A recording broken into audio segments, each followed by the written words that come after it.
একটা বাসে করে কিছু মাছ যাচ্ছে। পরবর্তীতে মানিকচর চেকপোস্টে কিছুক্ষণ আগেই আমাদের লোক সমস্ত মাছ ধরতে পারে। এর মধ্যে কেঁচকি মাছের আইন মাছ ছিল সর্বমোট 300 কেজি।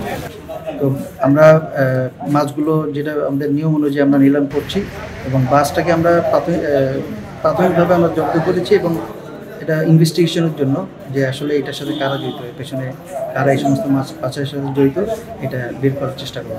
আসলে আমরা তো শুরু থেকেই বিভিন্ন ধরনের সচেতনামূলক পোস্টার, লিফলেট, বিভিন্ন ব্যানার এবং বিভিন্ন প্রত্যন্ত অঞ্চলে আমরা লিফলেট বিতরণ করেছি এবং বিভিন্ন প্রান্তিক লেভেলে বিভিন্ন ধরনের অ্যাওয়ারনেস আমরা কার্যক্রম করেছি।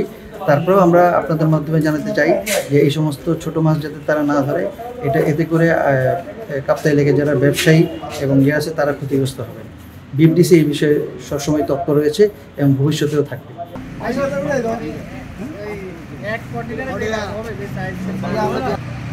পাঁচ মিনিট